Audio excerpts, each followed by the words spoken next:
아멘.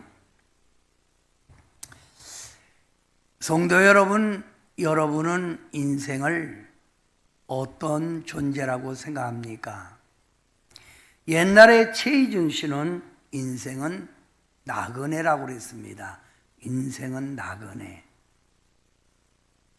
또 복음성가에는 인생은 험하고 참으로 괴로운 길이라고 또 복음성가의 어느 분이 말을 했습니다. 저는 인생이란 이렇게 말하고 싶습니다. 인생이란 오늘은 싸우는 것이요, 내일은 승리를 꿈꾸는 것이라고 말하고 싶습니다.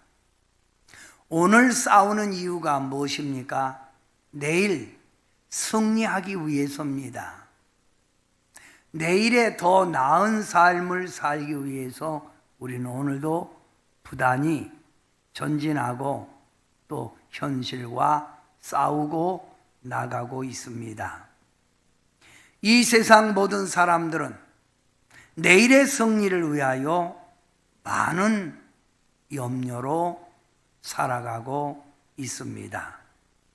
잘 살아야 할 텐데, 돈도 더 많이 가져야 할 텐데, 좋은 아파트 한 채, 두 채 사야 할 텐데, 좋은 옷 입어야 할 텐데 라고 하는 이런 걱정, 저런 걱정으로 근심하며 살아가고 있는 것이 인생 삶이라 이 말입니다.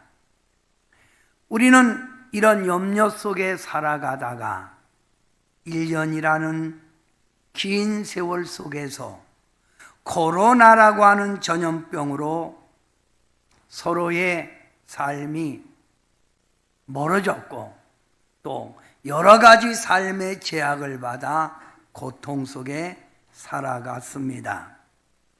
이런 현실 속에 있는 여러분에게 맥주 감사 주일로 감사라고 하는 단어가 얼마나 여러분 마음에 와 닿을까 생각하면서 맥주 주일 감사 설교를 준비했습니다. 사랑하는 성도 여러분, 맥주 감사 주일을 지키는 이유는 하나님의 명령이기 때문입니다. 우리만 지키는 게 아니라 대한민국에 있는 모든 교회들이 오늘 맥주 감사 주일로 지키고 있습니다. 하나님은 영광 받기를 원하시고 하나님은 우리를 통해서 감사받기를 원하십니다. 감사와 즐거운 마음으로 예배 드리시기를 바랍니다. 누가복음 17장 11절부터 19절에 이런 이야기가 있습니다. 나병 환자 10명이 고침받은 이야기입니다. 누가복음 17장 11절부터 12절 말씀에 보면 예수께서 예루살렘으로 가실 때에 사마리아와 갈릴리 사이로 지나가시다가 한 마을에 들어가시니 나병 환자 10명이 예수님을 만나 멀리 서서 소리 높여 이르되 예수 선생님이여 우리를 불쌍히 여기소서라고 하는 말입니다. 나병 환자, 뭉둥병이라고도 합니다. 나병이란 불치병으로 일단 감염이 되면 눈썹이 빠지고 손이 비틀어지고 피부가 썩어져 가기 때문에 고통이 아주 심한 병입니다. 외모가 점점 흉측하게 변하지요. 코도 떨어지고 귀도 떨어지고 입은 찔그러지고, 이 병에 걸리면 다른 사람에게 전염이 되지 않게 하여 이 환자를 격리시킵니다. 혼자 있든지 아니면 나병 환자들만 있는 곳으로 갑니다. 그래서 외롭고 고통 속에서 점점점 죽어가는 것이 나병, 뭉둥병입니다. 이런 절박한 상황에 있는 나병 환자 10명이 아주 캄캄한 밤에 반짝이는 별을 딱 보듯이 자신들이 살 수 있다는 희망을 갖게 됩니다. 그것은 예수님을 만나면 어떤 병에 걸렸든지 낫더라. 예수라는 사람을 만나면 죽은 자도 살아나더라 라고 하는 이야기입니다. 여러분, 이 나병 환자들에게 절망 속에 있는 이들이 얼마나 희망적인 소식입니까? 뭉둥병 10명이 예수님이 지나간다는 소리를 듣고 이들이 함께 달려와 예수님에게 소리를 지르는 겁니다. 예수 선생이여, 우리를 불쌍히 여기소서라고 하는 하소연입니다. 한번 외쳤을까요? 이들은 10명이 다 함께 힘을 다하여 예수님에게 도움을 요청했을 겁니다. 예수 선생님이여, 우리를 불쌍히 여기소서라고 계속 외치는 겁니다. 그랬더니 우리 예수님께서 나병 환자들을 보시고 이렇게 말씀을 하십니다. 제자들에게, 제사장에게 가서 너의 몸을 보이라 하셨더니 그들이 가다가 깨끗함을 받은지라. 누가복음 17장 14절의 내용입니다. 예수님 당시 제사장이 나병 환자를 조사하여 다 나았다고 여겨지면 완치 증서를 써주어서 이들은 결별된 생활이 아니라 정상적인 생활을 할 수 있게 되므로 너 나은 몸을 제사장에게 보이라 이 말입니다. 가라 이거요. 제사장에게. 사랑하는 성도 여러분, 오늘 저는 이 말씀 속에서 두 가지를 발견합니다. 하나님의 기적은 믿음과 순종에서 일어난다는 겁니다. 믿음과 순종. 성도 여러분, 아직 10명의 나병 환자는 낫지 않았습니다. 고름이 터지고 진물이 얼굴에서부터 나고 있었습니다. 그런데 가서 제사장에게 몸을 보이라는 겁니다. 나병 환자는 사람들 앞에 가면 돌로 때려 죽이는 겁니다. 전염되지 않기 위해서. 그런데 병이 낫지도 않았는데 제사장에 가서 몸을 보이라 말하는 겁니다. 왜 그랬을까요? 이들이 얼마나 예수님을 신뢰하는가를 보려고 예수님이 그들에게 낫지도 않았는데 가라는 거예요. 그들의 믿음과 순종을 보기 위함입니다. 지금 병이 낫지도 않았는데 주님이 가서 제사장에게 보이라 하시니 10명이 예수님의 말씀을 믿고 예수님의 말씀에 순종하고 갑니다. 제사장에게 몸을 보이러 갑니다. 가다가 한 사람이 딱 옆 사람을 쳐다보고 말합니다.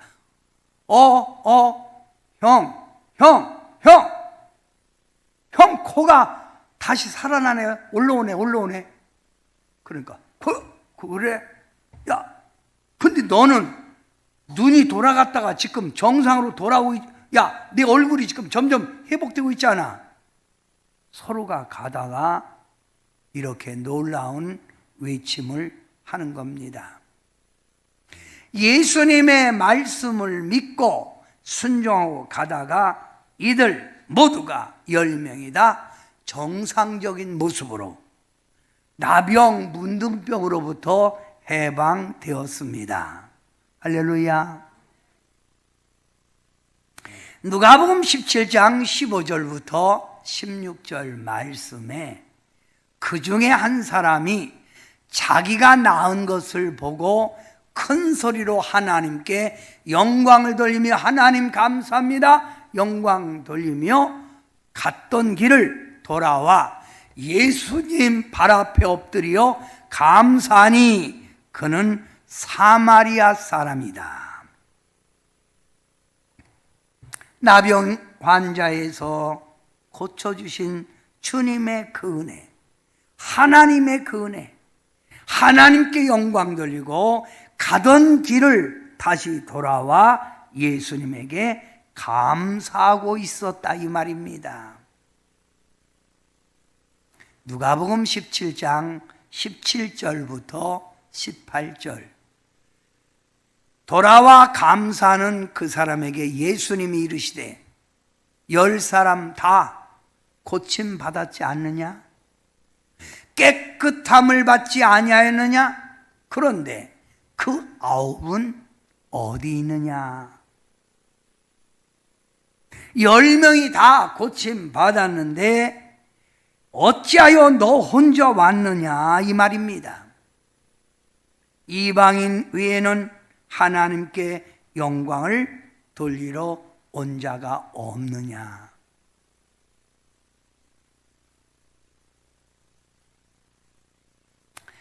우리 예수님께서 지금 10명이 다 고침 받았는데 9명은 어디 가고 너 혼자 왔느냐 하는 말은 섭섭해서 하시는 말씀입니다.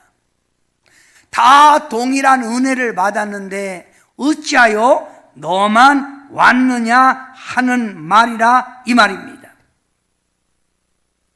성도 여러분, 우리 예수님께서는 감사, 영광 받기를 원하시는 줄 믿습니다. 오늘 저는 여러분에게 묻습니다. 여러분도 10명의 나병 환자처럼 여러분도 지금까지 주님의 은혜 속에 살고 있습니다. 하나님의 돌봄과 하나님의 축복 속에 살아온 여러분입니다. 여러분, 9명의 나병 환자가 되지 말고 하나님께 영광 돌리고 예수님에게 찾아와 감사하듯 진정한 감사를 주님께 드리시기를 바랍니다. 왜 하나님께서 선택한 있습니다.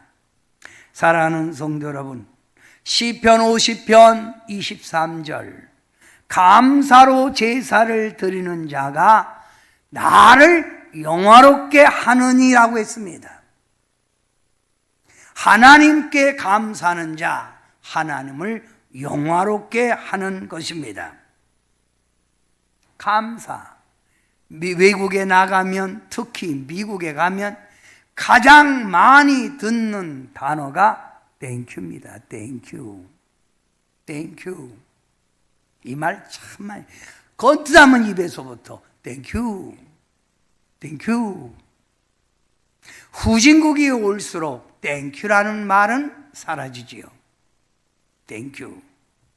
영어로 감사합니다. 땡큐입니다.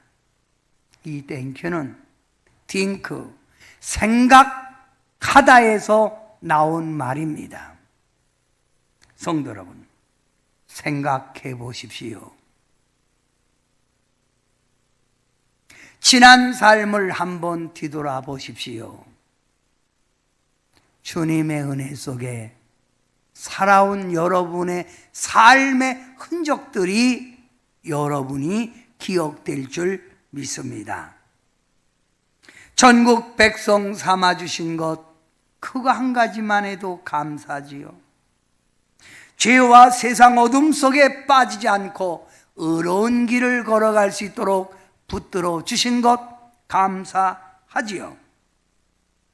근심 걱정 모두 다 주님께서 해결해 주신 것 감사하고, 환난 고통 없이 살게 해주신 것 감사하고, 좋은 가정 주신 것 감사하고, 건강 주신 것 감사하는 줄 믿습니다.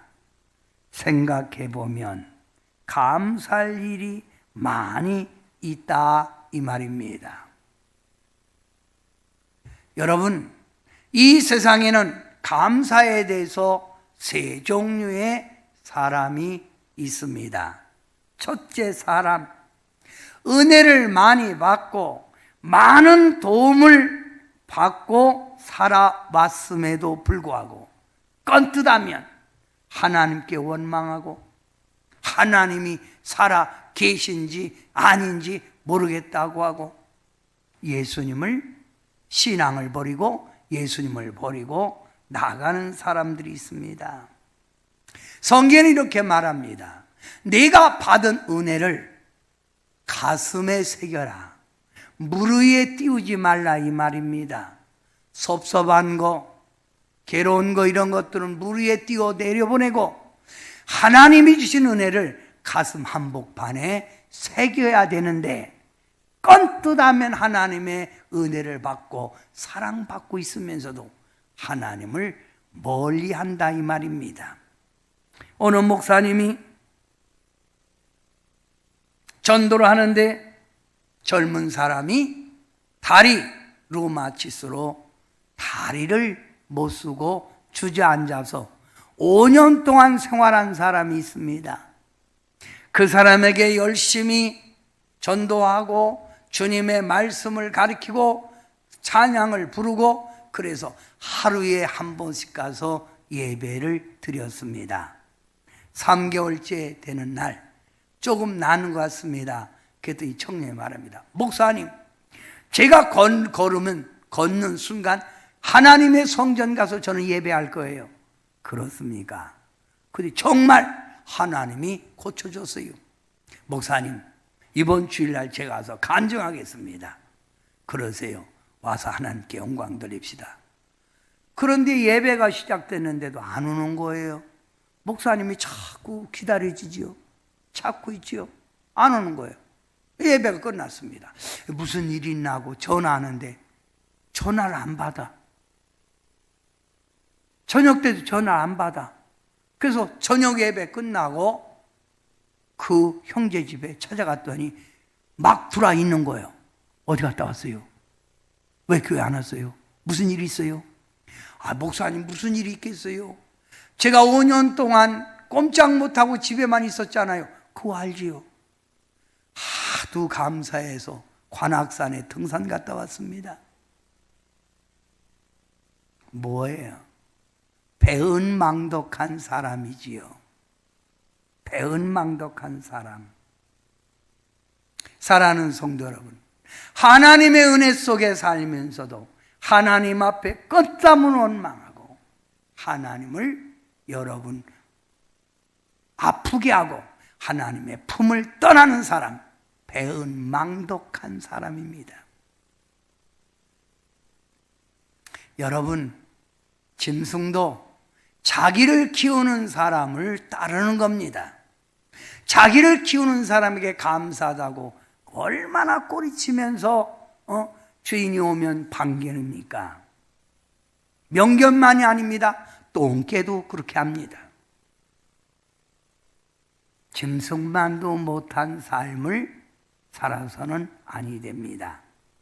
둘째 사람은 감사한 일이 있을 때는 감사합니다. 그러나 원망스러운 일이 있을 때, 안 되는 일이 있을 때는 불평하는 사람입니다. 매우 일반 상식적 이성을 가진 사람이라고 볼 수 있습니다. 감사할 때 감사하고 안 할 때 안 하고 그게 잘못이야? 이것도 하나님의 은혜 받은 성도의 삶이 아닙니다. 세 번째 사람은 평범한 사람들이 보기에 도저히 이해가 되지 않는 삶을 살아가는 사람이 있습니다. 보이지 않는 하나님 은혜에 늘 감사하고 작은 것 갖고도 감사하고 그의 삶에 고난, 고통이 찾아와도 하나님의 은혜라고 받아들이며 감사하는 사람입니다. 성도 여러분, 성도는 이 세 번째 사람의 삶을 살아가는 자라 이 말입니다. 우리는 고난 속에서 감사해야 되고 지금 내가 나된 것도 주님의 은혜라는 걸 알고 감사해야 합니다. 하나님은 이런 사람을 마음에 든다고 하십니다. 성경에 보면 하나님 마음에 합한 사람 하면 다윗을 들 수 있습니다. 그 다윗이 하나님께 감사한 시를 적어서 바로 올린 것이 시편의 전체 내용입니다. 특히 하나님 마음에 들었던 다윗, 시편 65편 1절부터 13절 매 절 한 절 한 절마다 하나님의 은혜에 감사하는 내용이 있습니다. 이 다윗은 땅을 보고도 감사, 산을 보고도 감사, 바다를 보고도 감사, 나무를 보고도 감사, 하늘에 있는 태양과 달을 보고도 감사. 여러분, 평범한 사람의 눈에는 감사할 게 없지만 믿음의 눈을 가지고 이 땅을 보고 바다를 보고 산을 보고 나무를 보고 하늘을 보는 사람은 감사의 조건을 발견할 수 있다 이 말입니다. 믿음의 눈을 가지십시오. 감사할 조건을 많이 발견하게 될 줄 믿습니다. 아멘. 시편 50편 14절부터 15절 말씀에 보면 감사로 하나님께 제사를 드리는 자 환난 날에 건져주신다고 했습니다. 감사합니다. 감사합니다 하면 어려울 때 하나님이 건져준다는 말입니다. 여러분, 이건 역사에 있는 얘기입니다. 영국에 길빈이라는 신앙이 두터운 목사님이 있었습니다. 이때 당시 영국을 메리 여왕이 통치하고 있었던 때입니다. 메리 여왕은 카톨릭 신자, 기독교 신자를 매우 많이 비난하고 있었습니다. 즉 하나님에 대해서 부정적인 생각을 가지고 있었다 이 말입니다. 이때 길빈의 목사는 메리 여왕에게 원망 비난만 하지 말고 당신도 하나님을 믿고 하나님의 섭리 속에 감사하라. 무엇이 그리 원망 불평이 많습니까? 하고 메리 여왕을 비난했습니다. 망신을 당한 메리 여왕이 길빈 목사를 잡아오라고 하였습니다. 그래서 영국 관리들이 길빈 목사를 잡았습니다. 그랬더니 얼마나 감사한지. 메리 여왕이 나를 초청했습니까? 초청했는데 상이 아니라 당신 목숨까지 위태로울 수 있어. 너무 감사합니다. 너무 감사합니다. 그래서 길빈 목사가 영국의 관리들에게 끌려갑니다. 가다가 잘못 뭐를 밟았는데 뱀이 돌 속에 있다가 꽉 물어버린 거예요. 갑자기 다리가 붓는 거예요. 독사에게 물린 거지요.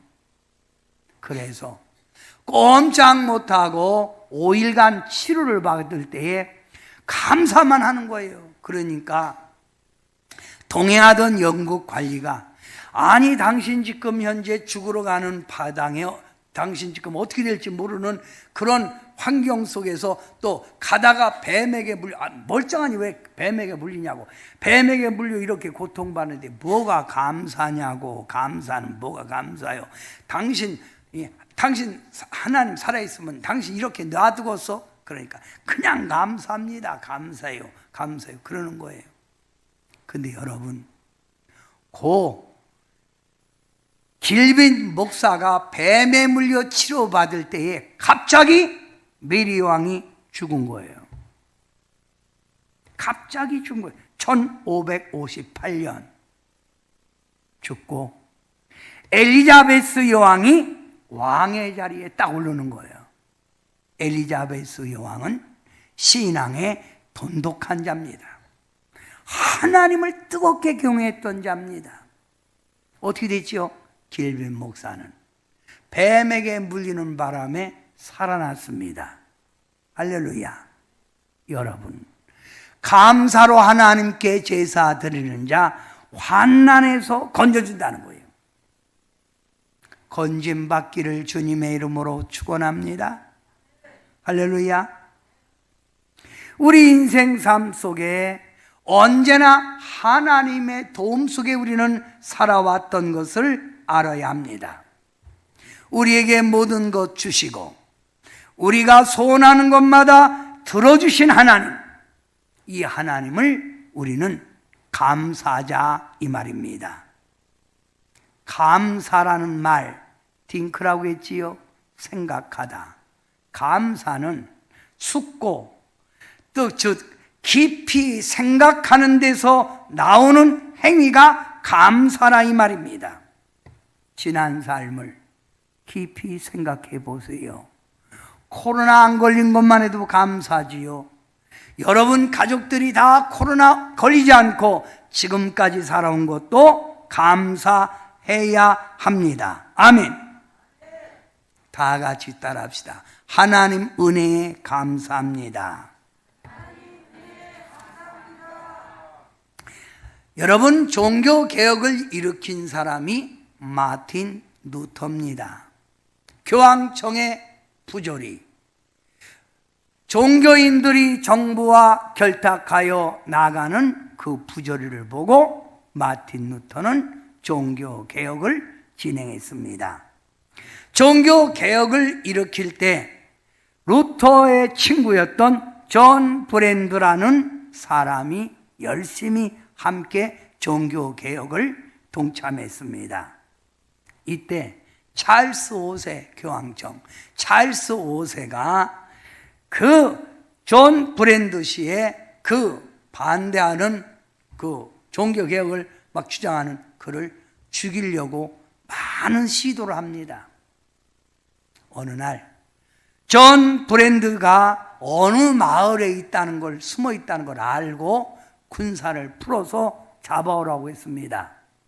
근데 존 브랜드 씨가 얘기를 먼저 들은 거예요. 자기를 잡으러 지금 로마 병사들이 온다는 거예요. 존 브랜드는 이런 위급한 순간에 하나님께 기도했습니다. 하나님, 정의를 세우고자 하는데 제가 이제 꼼짝없이 죽게 됐습니다. 그랬더니 하나님이 야, 이 마을이 아니라 우리 마을로 올라가면 문이 열린 집이 있다. 그러면 그 집에 문을 열고 들어가서 지붕 속에 숨어라. 뭘 먹고 살지요? 빵 하나 갖고 올라가라. 빵 하나 가지고 올라갔더니 마침 문이 열린 집이 있어서 가서 지붕 있는 그 지붕 속에 숨은 거예요. 막 밑에서 군사들이 존 브랜드 씨를 찾으려고 막 소리 지르는 걸 보입니다. 들립니다. 보이고 들리는 거예요. 근데 그 다음날 암탉 한 마리가 뽀르르 오더니 자기 앞에서 알을 낳고 꼬꼬댁도 않고 그냥 나가는 거예요. 매일 와서 알을 낳고 나가는 거예요. 14일 동안. 그래서 계란을 먹고 지내는 거지요. 영양가 많은 거 아니에요, 계란. 근데 15일째 되는 날 닭이 안 오는 거예요. 어쩐 일인가. 그리고 가만히 소리를 들으니까 밑에서 14일간 정탐하던 로마 병사들이 다 갔어. 물러갔어. 그러니까 닭이 안 온 거예요. 이때 존 브랜드시가 하나님께 감사하기를, 하나님 감사합니다. 하나님께서 닭을 보내주셔서 매일매일 생계랑 먹게 해주시니 감사합니다. 주여 감사합니다 하고 하나님께 감사를 했다는 거예요. 여러분, 오늘 이 시간 환난 속에서도 감사하면 하나님이 건져주십니다. 다시 한번, 하나님 감사합니다. 감사하십시오. 여러분은 신앙의 성숙한 자, 신앙의 미숙한 자, 무엇으로 그들을 분별하십니까? 저는 신앙의 성숙한 자는 하나님께 감사가 있다고 생각합니다. 감사. 신앙이 미숙한 자는 감사가 없는 사람이지요. 감사의 마음을 얼마나 가지고 사느냐, 얼마나 가지고 신앙생활 하느냐가 신앙의 성숙의 차이입니다. 보십시오.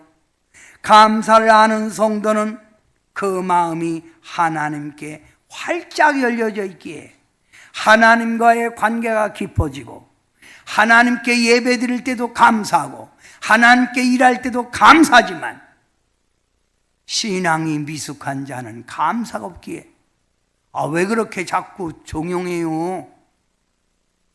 내가 교회 뭐 일하러 온 줄 아세요? 저 부당함스러워 죽겠네. 이렇게 말을 할 수 있지요. 성도 여러분, 감리교단과 성결교단을 창시한 존 웨슬레 목사님은 이렇게 말을 하였습니다. 감사는 성숙한 그리스도인의 인격이라고 말입니다. 감사합니다. 감사합니다. 감사합니다를 많이 하는 사람은 주님의 인격을 닮은 거예요. 주님의 인격. 감사합니다. 그랬더니 어떤 사람이 이렇게 말해요. 당연하지요. 병아리는 물 한 모금 먹고도 하나님께 목을 흔들면서 감사하며 물을 넘기잖아요. 감사를 할 때 하나님을 진정으로 섬길 수 있고, 감사를 할 때 교회 생활에도 충성 헌신할 수 있다고 말을 했습니다. 성도 여러분, 여러분은 오늘 진정한 감사로 예배를 드리고 계십니까? 입술로만 감사한다고 생각하지 말고 정말 마음 깊이 내가 지금 산 것은 주님의 은혜라는 것을 고백하십시오. 사랑하는 성도 여러분, 감사는 다른 사람이 내게 요구하고 명령해서 나오는 것이 아닙니다. 나의 마음속에서 자발적으로 일어나는 것이 감사라 이 말입니다. 즉 하나님의 은혜를 알 때 감사하는 것이 신앙의 감사요 성도의 삶이라 이 말입니다. 감사하십시오. 가끔 보면 어떤 사람들이 이렇게 제게 말합니다. 저는 지나온 삶이 너무 괴로워요. 그리고 애들도 속썩이고 하늘에 막 누굴 원망하고 막 그래요. 어쩌게서 그렇게 지나간 과거를 잊어버리지 않고, 응? 그렇게 기억하십니까? 제가 잊어버릴 수 있습니까? 잊어버릴 수 있습니까? 지금 사는 것도 제가요 또렷이 생각납니다. 그래서 아유 대단하십니다. 여러분, 배너라는 영화에 보면 이런 대목이 나옵니다. 현재의 축복에 감사하는 자는 지난날의 고통을 잊을 수 있다는 말입니다. 어느 분이 남편한테 심히 구박을 받고 아주 몹쓸 짓을 많이 당했습니다. 그래서 남편이 왼수라고 생각했습니다. 그런데 이런 남편이 갑자기 달라지는 거예요. 얼마나 그녀를 아끼고 사랑하는지 그녀는 너무너무 행복해갖고 너무너무 감사해갖고 지난 남편의 그 섭섭함을 다 잊고 사는 겁니다. 마음 아파하십니까? 오늘 감사를 발견하십시오. 오늘의 내가 살고 있는 감사를 발견할 때 여러분의 마음의 아픔도 여러분의 마음에 있는 모든 괴로움도 감사를 통해서 다 물러갈 줄 믿습니다. 따라합시다. 감사합니다. 감사합니다. 어느 장로님이 교회에 감사의 장로로 별명이 붙을 정도로 늘 감사하는 거예요. 감사합니다. 감사합니다. 감사합니다. 늘 감사 장로예요. 감사 장로. 근데 어느 날 딸이 교통사고를 당하는 바람에 머리를 심히 부딪혀서 확 정신이 돌아버린 거예요. 정신병자가 된 거예요. 어떻게 할 수가 없어서 참 너무 안타까운 거예요. 그런데도 그 장로는 감사해요. 감사. 감사합니다. 감사합니다. 그런데 아내가 자기 와이프가 자기 딸을 간호하다가 신경 써갖고 위암이 걸렸어요. 자, 부인은 위암이 걸렸지. 딸은 정신이 돌았지. 그래서 딸을 어떻게 보호할 수가 없어서 정신병원에 넣었어요. 사람들은 말합니다. 미쳤다고. 저런 상황에도 감사한다고. 아니, 딸이 지금 정신병이 들리고 아내마저 위암이 걸렸는데 저게 감사할 일이냐고. 이게 그 감사 장로에게 들린 거예요. 감사 장로가 목사님에게 찾아와서 목사님, 저 기도 빼주세요. 왜요? 제 형편이 지금 감사로 기도할 때입니까?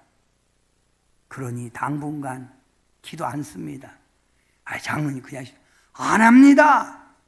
목사님, 목사님 같으면 하겠습니까 지금? 하나님이 저 징계한 거예요. 기도 안 씁니다. 답답하지요. 한참 지난 뒤에 꿈에 하얀 옷을 입은 예수님이 나타나더니 감사장로야, 너 왜 감사하냐? 감사해라. 감사해. 그리고 꿈에서 깬 거예요. 호호. 우리 예수님이 나에게 감사라고 명령하시네. 예수님의 명령이 해야지. 그리고 감사하기 시작했습니다. 그랬더니 신비한 것이 일어났어요. 부인이 먹지 못하던 부인이 음식을 먹게 됩니다. 할렐루야. 딸이 정신병원에 있어 딸이 면회를 가려고 준비하고 병원에 막 들어서는 순간 병원, 바로 정원에서 딸이 오더니 아빠 왜 이제 와? 하고 소리를 지르는 거예요. 야, 너 나 알아? 아, 아버지 왜 그래? 아버지 우리 아버지 아니요. 야, 너 정신 돌아왔냐? 아빠 나 정신 돌아왔어. 오, 그래? 그리고 데리고 와서 사무실에서 얘가 언제부터 정신 돌아왔냐고 그러니까 예수님이 나타나셔서 감사라, 감사장로야 한 그때부터 나선 거예요. 장로는 깨달았습니다. 아, 감사할 때 기적이 나오는구나. 아, 감사할 때 귀신도 물러가는구나. 아, 감사할 때 정신병도 해결되는구나. 아멘. 사랑하는 성도 여러분, 로마서 1장 21절에 하나님을 알되 하나님을 영화롭게도 아니하며 감사치도 아니하고 오히려 그 생각이 허망하여지고 미련한 마음이 어두워졌으니 라고 주님이 탄식하는 말씀이 있습니다. 요즘 하나님을 믿는다는 성도들이 감사를 상실하고 살아가는 사람들이 얼마나 많은지 몰라요. 자기 집 청소하면서도 불평합니다. 집이 너무 작아서 숨도 못 쉬겠다고. 숨은 쉴 수 있는 거예요. 숨도 못 쉬겠다고. 집이 너무 작아서 답답해 죽겠다고 원망, 불평을 하는 성도가 있다면 잘못된 거 아닙니까? 하나님을 영화롭게도 아니하고 감사치도 않는 거지요. 이런 사람이 집을 크게 사서 가면 하는 말이 있지요. 집이 커가지고 청소해라고 등뼈 빠진다고. 이 사람은 이리 불평 저리 불평하고 있는 겁니다. 여러분은 감사를 상실한 자입니까? 아니면 여러분 가슴 속에 하나님의 은혜 속에 늘 그 은혜 속에 살고 있는 자입니까? 성도는 하나님 은혜에 보답하며 살아가야 하는 자입니다. 그래서 신앙생활은 감사, 성도의 의무입니다. 하나님의 뜻은 범사에 감사하라, 쉬지 말고 기도하라, 항상 기뻐하라. 이것이 너희를 향한 하나님의 뜻이라 라고 하였습니다. 할렐루야. 사랑하는 성도 여러분, 우리 인생 삶 속에 도와주시는 하나님, 우리에게 은혜를 주신 하나님을 안다면 우리는 늘 오늘뿐만 아니라 늘 감사하고 살아야 합니다. 감사가 그 입에 아주 늘 습관적으로 나와야 합니다. 성경에는 하나님께 우리가 감사할 때 이러한 하나님의 축복을 준다는 말씀이 있습니다. 하나님께 감사할 때 하나님 영광이 나타난다. 감사할 때 어둠이 사라지고 평안과 승리가 찾아온다. 귀신도 물러갑니다. 감사할 때 병마도 물러갑니다. 감사할 때 가난도 물러갑니다. 감사할 때 원망, 불평, 짜증 없어진다. 지금 한번 해보세요. 정말 여러분 입술에 원망, 불평, 짜증 이게 물러갑니다. 감사 안 나와요. 이게 해보세요. 감사합니다. 안 나온다니까. 해볼래요? 안 나와요. 감사가 없으니까 이게 나오지. 그잖아요. 감사할 때 환난 날에 건짐받는다. 감사할 때 물질의 축복이 풍성케 된다.